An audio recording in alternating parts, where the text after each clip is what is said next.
Dane news की खबरों के साथ जुड़े रहने के लिए हमारे YouTube चैनल को सब्सक्राइब करें और हमारे Facebook पेज को लाइक करें।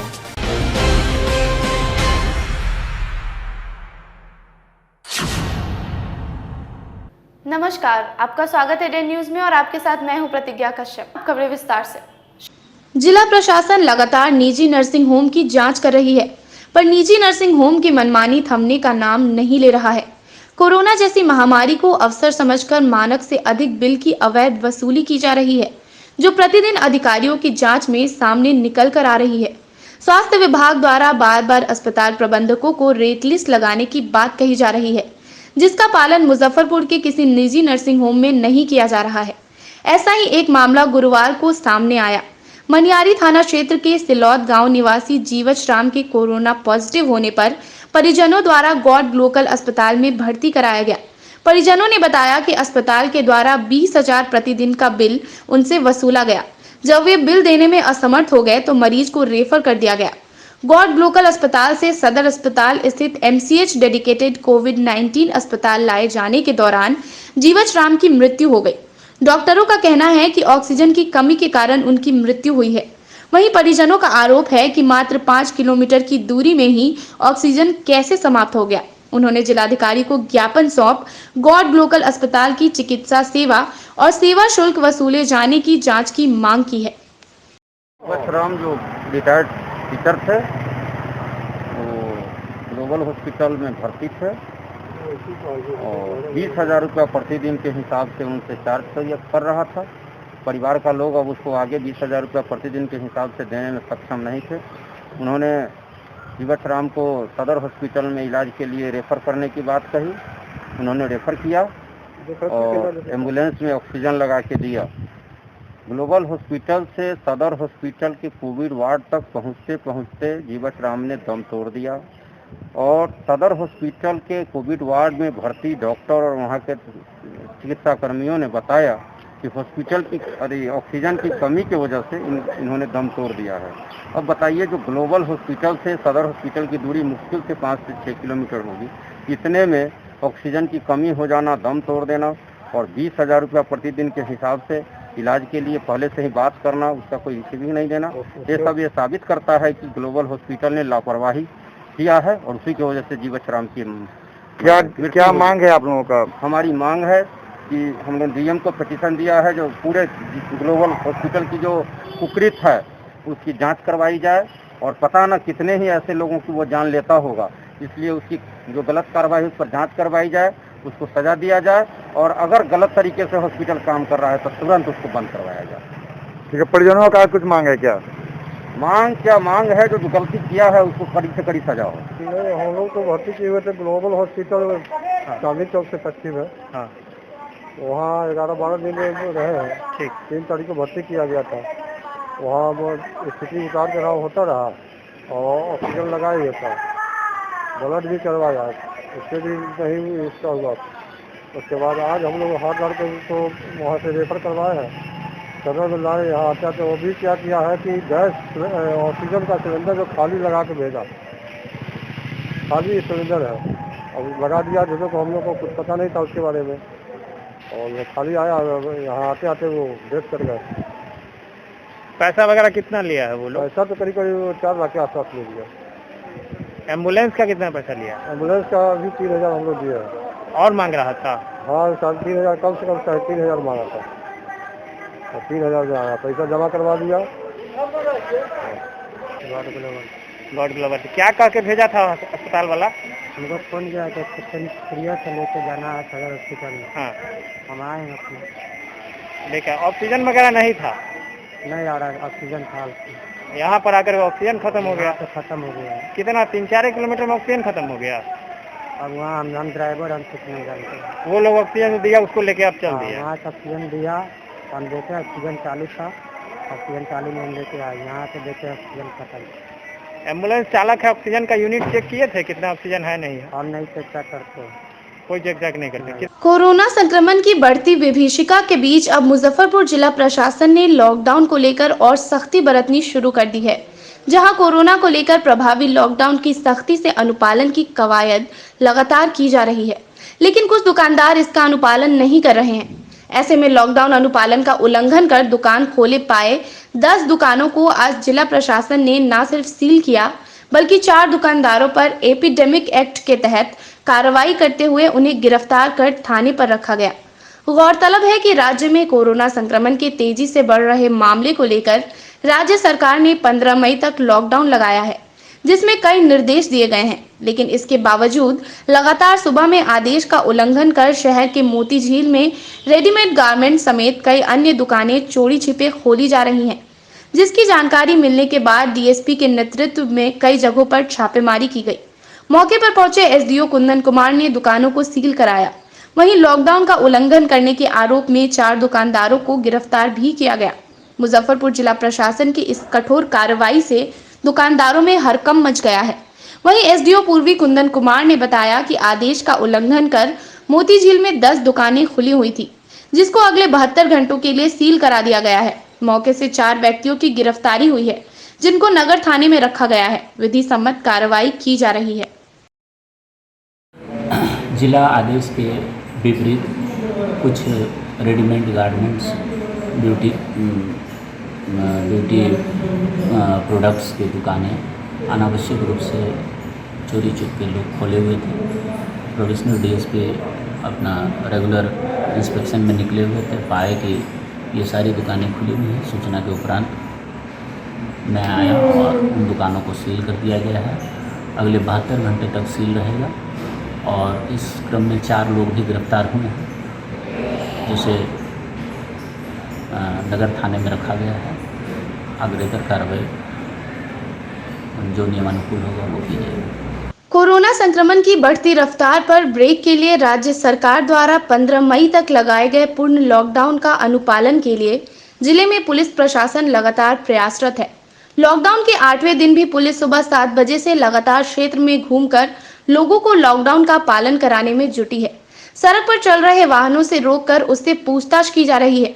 बेवजह घूमने वालों के वाहन को जब्त किया जा रहा है। घर से बाहर बेवजह घूमने वाले व्यक्तियों की क्लास भी लगाई जा रही है। पुलिस प्रशासन की सख्ती के कारण ही लोग लॉकडाउन का पालन करते नजर आ रहे हैं। पुलिस अगर सख्ती नहीं दिखाए तो लोग लापरवाही करने से बाज नहीं आते हैं। लॉकडाउन के 8वें दिन स्थानीय प्रशासन ने लॉकडाउन नियमों का पालन कराने के लिए कमर कस लिया है।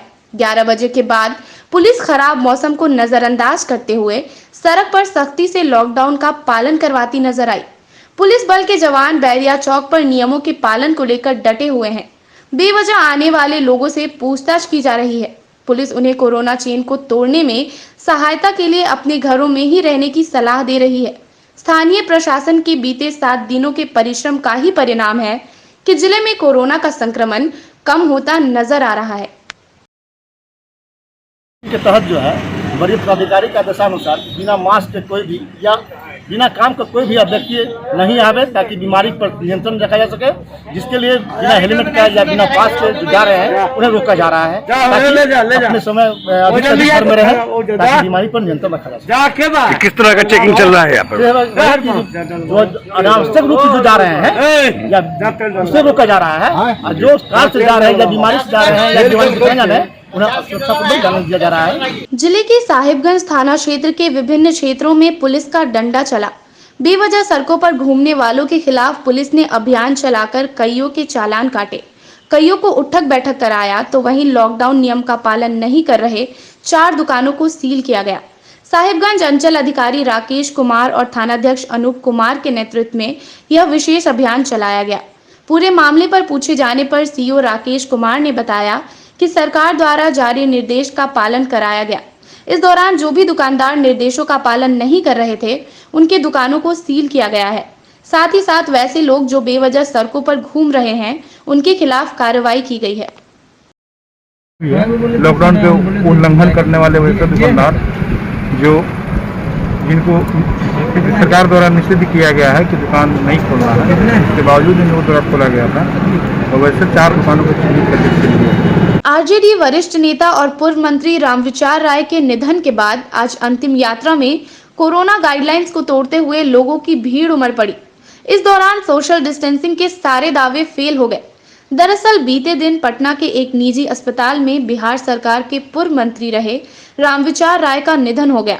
वहीं आज उनकी अंतिम यात्रा में साहिबगंज में जन सैलाब उमड़ पड़ा और लॉकडाउन के तहत कोरोना गाइडलाइंस की सारी धज्जियां उड़ गईं। बड़ी संख्या में गाड़ियों के साथ उनका अंतिम संस्कार हुआ, लेकिन लगातार बढ़ते संक्रमण के कारण सरकारी आदेशों की धज्जियां उड़ाना माननीयों के द्वारा कहां तक जायज है। नगर विधायक विजेंद्र चौधरी द्वारा सेवा के नाम पर फोटो खिंचवाने का आरोप लगाए जाने के बाद पूर्व मंत्री सुरेश शर्मा ने नगर विधायक पर कटाक्ष करते हुए कहा कि कोरोना का संक्रमण तेजी से फैल रहा है, लोग अपनी जान गंवा रहे हैं। कोरोना संक्रमण को फैलने से रोकने के लिए जो काम नगर विधायक को करना चाहिए था, वह काम वो पिछले 10 दिनों से अपने स्तर पर कर रहे हैं। उन्होंने बताया कि नगर निगम, फायर ब्रिगेड, 2 वार्ड पार्षद संजय केजरीवाल और अजय ओझा अपने स्तर से शहर को सैनिटाइज कर रहे हैं। इस बीच उन्होंने भी शहर को सैनिटाइज करने का बीड़ा उठाया। उस समय तक नगर विधायक घर में बैठकर चैन की बंसी बजा रहे थे। शहरवासियों को संक्रमण से बचाने की जगह घर में धरना दे रहे थे। उन्होंने कहा कि पिछले साल जिन लोगों को स्प्रे मशीन दी गई थी, उनको भी दवा उपलब्ध करा दी गई है। साथ ही बड़ी गाड़ी से पूरे शहर में दवा का छिड़काव किया जा रहा है। नगर विधायक की नींद अब खुली है। स्वागत करते हैं कि कम से कम उनकी नींद तो खुली। पूर्व मंत्री ने कहा कि मॉनसून आने वाला है, लेकिन अब तक नाले पूरी तरह साफ नहीं हुए। जल जमाव के कारण उन्हें अपनी कुर्सी गंवानी पड़ी थी। इस साल भी जल जमाव की स्थिति बहुत ही खराब होगी, लेकिन विधायक राजनीति कर रहे हैं, काम नहीं। चूँकि नगर निगम से और अन्य कई लोग पर्सनल लेवल पर भी कर रहे हैं, हमने डिसाइड किया कि जब अंतिम समय में दिक्कत होता है कि अंतिम समय कोई रहता नहीं, शुरू में फ़ोटो खिंचाने के लिए सब कर रहा है, तो हमने निर्णय लिया कि 49 वार्ड और 4 पंचायत जो हमारा विधानसभा क्षेत्र का है, सब जगह एक मशीन हम भेज रहे हैं सैनिटाइज करने के लिए।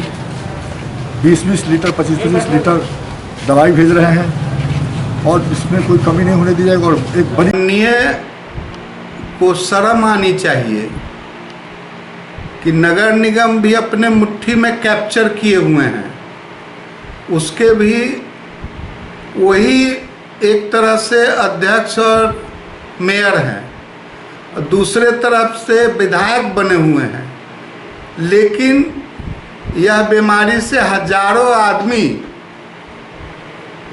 मर चुका है और 2 महीना से ये बीमारी चल रहा है, लेकिन उनको ये ध्यान में नहीं आया कि हमको सैनिटाइज करवाना चाहिए, नगर निगम से करवाना चाहिए, अपने खुद करना चाहिए। जब हम विधायक थे तो हमने पूरे वार्ड में मशीन दिया था और वार्ड पार्षद और अन्य लोग को भी, और उससे डेली सोडियम क्लोराइड 1-1, 2-2 लीटर देते थे। यहाँ तक कि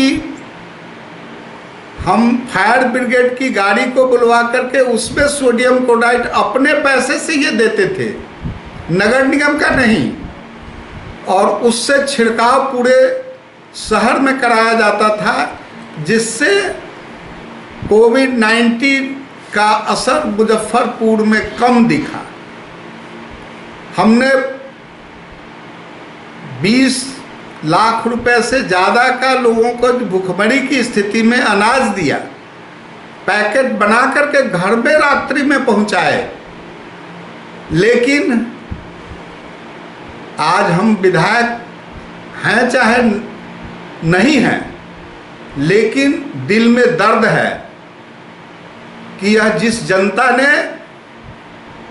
हमको, आज भी हम चुनाव हारे भी हैं तो हमको भी उनसे 4-5 हजार वोट ही कम मिला है। इसलिए मैं जनता की सेवा में विधायक रहूं न रहूं, मंत्री रहें चाहे नहीं रहें, सेवा की भावना से हम सेवा करते रहेंगे और कर रहे हैं। चुनाव में एक ही मुद्दा मेरे खिलाफ था कि जल जमाव से शहर की मुक्ति नहीं मिली। वह मुक्ति आज भी नहीं मिलेगी। कोई काम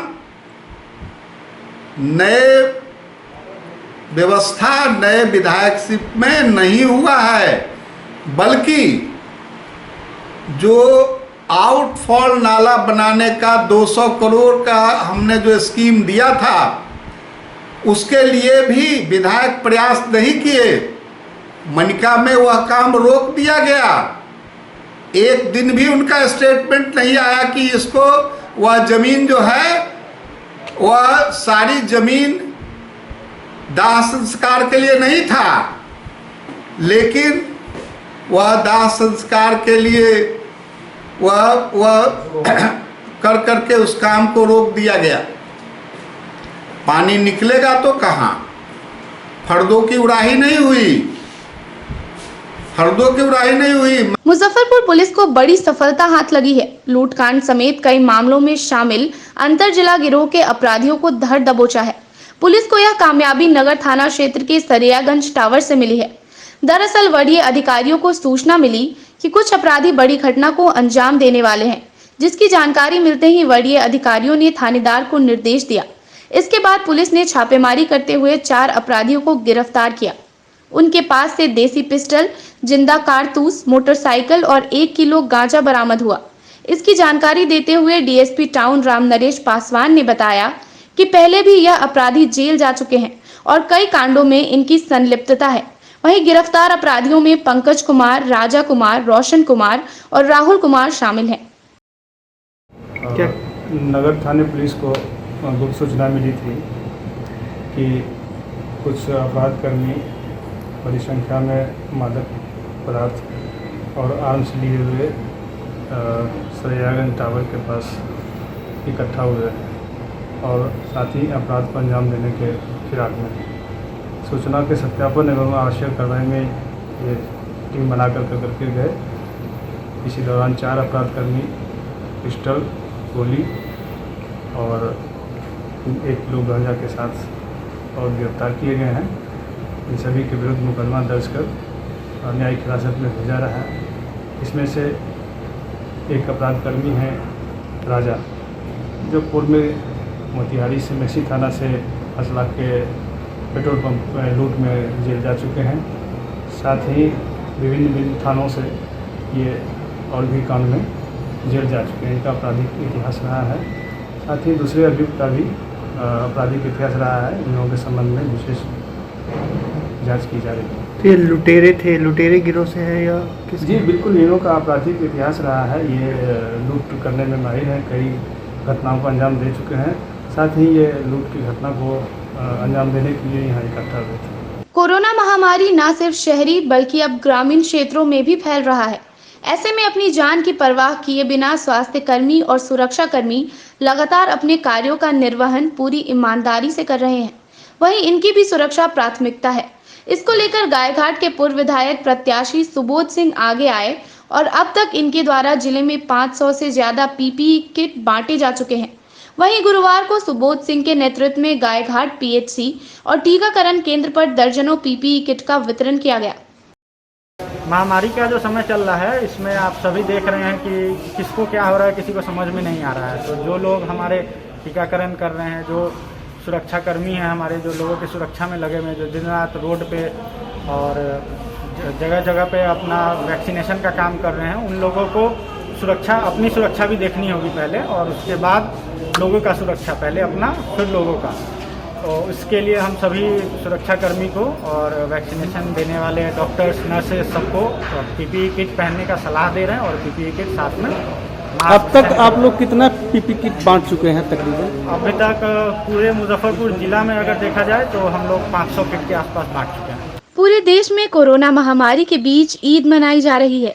सारे मुस्लिम धर्म गुरुओं ने मुसलमानों से घर में ही ईद की नमाज पढ़ने की गुजारिश और अपील की है। मुजफ्फरपुर के शिया धर्मगुरु सैयद असद यावर ने भी सभी मुसलमानों को सोशल डिस्टेंस बनाकर घर पर ही नमाज पढ़ने की अपील की है। मौलाना ने और क्या कुछ संदेश दिया है, आप भी सुनिए। सारी तारीफ़ अल्लाह के लिए, दरूद रसूल और उनकी आले पाक के लिए। तमाम हिंदुस्तान और तमाम भारत के रहने वालों को, तमाम मुसलमानों को, जहान इस्लाम को, जहान तशय्यो को मेरी तरफ से ईद मुबारक हो, बहुत बहुत ईद मुबारक हो। ईद की बधाई के साथ मैं अपने देशवासियों को, अपने हमवतन को ये पैगाम देना चाहूँगा कि ये दूसरी ईद आई है जो कोविड-19 महामारी के दौर में हमें मनानी पड़ रही है। तो मैं तमाम लोगों से अपील करूँगा कि इसमें जो वाजिब है वो है ज़कात फ़ितरा। वो फ़ितरे की रकम निकालें और गरीब मुस्तहक आवाम तक पहुँचाएँ, और ख़ास तौर से अभी बहुत कोशिश करके पहुँचाएँ, इसलिए कि अभी जो सूरत हाल है उसमें गुरबा की, मसाकीन की, ज़रूरतमंदों की, यतीमों की, बेवाओं की मदद करना हम लोगों पर लाजिम है। अल्लाह ने हाथ पांव दिया है और अगर कुछ नवाजा है तो हम लोग उसका ख्याल रखें। अल्लाह ने इसीलिए 30 दिन के भूख और प्यास की प्रैक्टिकल एहसास दिला के रमज़ान मुबारक गुजार के जो ईद की खुशी दी है वो इसीलिए दी है कि और लोगों को भूख लगती है, प्यास लगती है, इसका एहसास हो जाए। तो ज़कात फ़ितरा आप हजरात तमाम मुस्तहिक़ीन को पहुँचाएँ। उसके बाद 2 रकअत नमाज ईद है जो सुन्नत है, मुस्तहब है, उसके लिए कोई ज़रूरी नहीं है कि जमात हो। अपने अपने घर में अपने अपने तौर पर जैसे भी मुनासिब हो वैसे नमाज ईद अदा करें, एक दूसरे को मुबारकबाद दें, ज़्यादा से ज़्यादा फ़ोन से, टेलीफोन से मुबारकबाद दें, जो बीमार है उनकी खबर लें। और ईद की नमाज हो या कोई भी नमाज हो, हर प्रार्थना में, अपनी हर नमाज में, अपनी हर इबादत में अल्लाह के तमाम बंदे जो बीमार हैं और इंसान जो लोग कोविड-19 को झेल रहे हैं उनकी शफायाबी के लिए, उनकी सेहत के लिए आप हजरात अल्लाह से दुआ करें। और हमारी यही अपील है कि सोशल डिस्टेंसिंग मेंटेन किया जाए और ख़ास तौर से एक दूसरे से दूरी बना के रखा जाए। असलन ईद यही ईद होगी।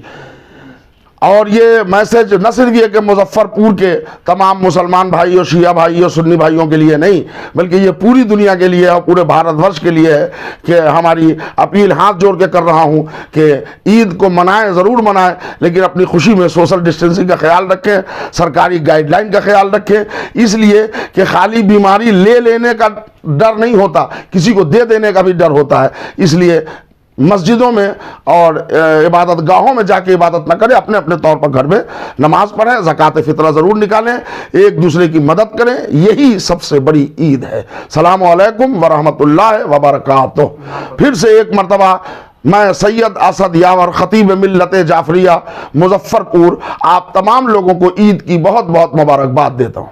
शहर को जल जमाव से मुक्ति दिलाने के लिए निगम प्रशासन नाला पर अतिक्रमण करने वालों पर बड़ी कार्रवाई में जुट गया है।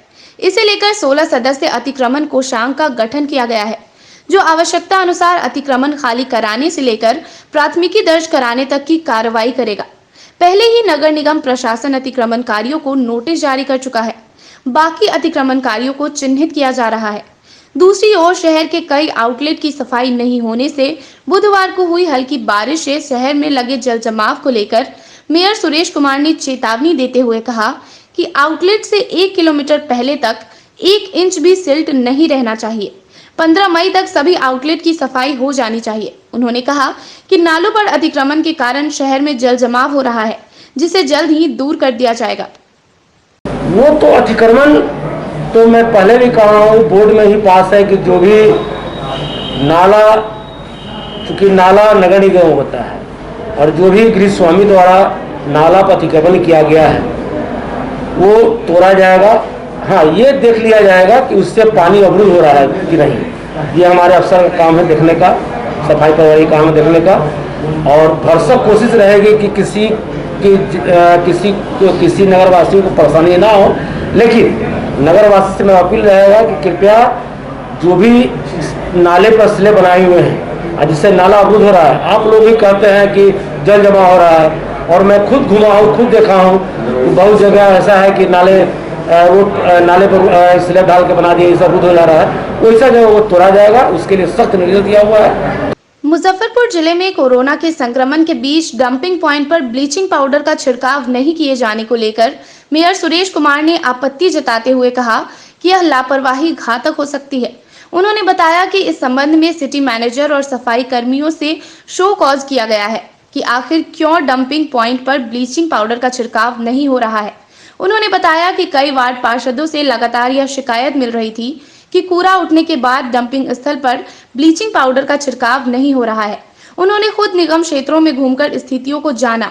कई चौक चौराहों पर कूड़े के उठाव के बाद ब्लीचिंग पाउडर का छिड़काव नहीं किया गया था। मेयर ने बताया कि अविलंब शहर के डंपिंग स्थल पर ब्लीचिंग पाउडर का छिड़काव किया जाएगा। ये हम भी देखे हैं कि ये, क्योंकि मैं शुरू से ही कह रहा हूँ कि जो भी जहाँ या डंपिंग पॉइंट वहाँ से कूड़ा उठे उस पर चूना ब्लीचिंग का छिड़काव कर दिया जाए। बीच में थोड़ी सी कोरोना के कारण लापरवाही हुई है, मैंने सफाई प्रभारी को, अपने नगर आयुक्त को मैंने निर्देश दिया है और विलम्ब इस कार्य को फिर से शुरू किया जाए, क्योंकि अभी कोरोना फैला हुआ भी है, इसलिए कृपया चूना ब्लीचिंग छिड़ा जाए। तभी मुजफ्फरपुर के मधुपालक 45,000 टन शहद का रिकॉर्ड उत्पादन करते थे, जो देश के कुल शहद उत्पादन का 30% हिस्सा होता था। यही वजह थी कि डाबर और पतंजलि जैसी कंपनियां मुजफ्फरपुर में शहद की खरीदारी के लिए आती थी, लेकिन कोरोना ने सब बर्बाद कर दिया है। मधुमक्खी पालक अभी कोरोना की मार से उबरे भी नहीं थे कि मधुमक्खियों की लगातार हो रही मौत ने उनकी परेशानियों को और बढ़ा दिया है। सकरा प्रखंड के मालपुर अगरैल गांव के राम लखन ठाकुर और राम अवतार ठाकुर विगत कई वर्षों से आम और लीची के बगीचों में मधुमक्खी का पालन करते आ रहे हैं। गुरुवार को जब वह बगीचे में पहुंचे तो काफी संख्या में बक्सों में मधुमक्खियां मरी हुई मिली। मधुमक्खियों की लगातार हो रही मौत के कारणों का अब तक पता नहीं चल पाया है, जिसे लेकर मधुमक्खी पालक संघ ने सरकार से मधुमक्खियों की मौत को लेकर जांच की मांग करते हुए मधुमक्खी पालकों के लिए मुआवजे की मांग की है। सकरा थाना मालपुर अगरैल गांव में हमारे मधुमक्खी पालक भाई विकास सहनी एवं महेंद्र सहनी मधुमक्खी का एपीरी लगाए थे। उसमें किसी ने रात में जहर डाल दिया है, जिसके कारण इनकी 108 मधुमक्खी बॉक्स से भरा मधुमक्खी समाप्त हो गया है। हमने इसकी लिखित सकरा थाना को भी दिया है, लेकिन अभी तक के इस पर सकरा थाना कोई कार्रवाई नहीं किया है। हम चाहते हैं कि हमारे ये विकास सहनी एवं महेंद्र सहनी को सरकार द्वारा इनकी मुआवजा दी जाए, इनका मुआवजा दिया जाए। मालपुर अगरेल गांव में जैसे मक्खी को बॉक्स गिरा दिए, वो बॉक्स में जैसे 4 दिन के बाद चीनी खिलाने के लिए आए तो सारा मक्खी के जैसे दवा डाला हुआ है, मर गया हुआ है। वो कीट के जैसा सब देख के जैसे सकरा थाना में आए, जैसे इंक्वायरी के लिए आए, लेकिन अभी तक कोई पूछताछ करने वाले नहीं है, न जगह है देखने के लिए। क्या लगता है आपको, किसी पे शक हो रहा है क्या? शक हो रहा है ऐसे जैसे हमको तो पासी लोग पर शक है, दूसरा हमको गांव समाज से कोई तकलीफें नहीं है। कितने का क्षति है लगभग? मोटा मोटी 4 लाख रुपया मानिए ना। खाद्य तेलों में बेतहाशा वृद्धि के खिलाफ कालाबाजारियों एवं जमाखोरों पर कठोर कार्रवाई करने को लेकर गुरुवार को नागरिक मोर्चा ने जिलाधिकारी को ज्ञापन सौंपा। ज्ञापन के माध्यम से मोर्चा के महासचिव मोहन प्रसाद सिन्हा ने जिलाधिकारी से आग्रह किया है कि जल्द से जल्द जमाखोरों और कालाबाजारियों की गोदामों पर छापेमारी कर कड़ी कार्रवाई की जाए, जिससे खाद्य तेलों के बेतहाशा मूल्य वृद्धि पर रोक लगाया जा सके। आज जिला पदाधिकारी को एक पत्र देकर यह मांग की है कि गरीब और कमज़ोर तबके के लोगों को काला बाजार करने वाले एवं जमाखोरी करने वाले लोग काफ़ी परेशान कर रहे हैं। अभी एक हफ्ते के अंदर 50 से 60 रुपया प्रति किलो खाद्य तेलों की कीमत बढ़ी है। बेतहाशे मूल्य वृद्धि के कारण आम जनता के बस से बाहर हो रहा है खाद्य तेल, चाहे रिफाइन हो या सरसों तेल हो, काफ़ी महंगी हो गई है। और इसका मुख्य कारण है कोरोना महामारी का लाभ उठाकर जमाखोरी और काला बाजार करने वाले व्यापारियों की चांदी कट रही है। नागरिक मोर्चा जिला पदाधिकारी से मांग करती है कि अविलंब ऐसे जमाखोरों के गोदामों पर छापेमारी की जाए और मूल्य निर्धारित की जाए कि इससे ज़्यादा दाम पर अगर कोई बेचता है तो उसके दुकान को सील कर दिया जाए। आज की खबरों में फिलहाल इतना ही। कल फिर मिलेंगे, तब तक के लिए डेन न्यूज़ परिवार को दीजिए इजाजत। नमस्कार।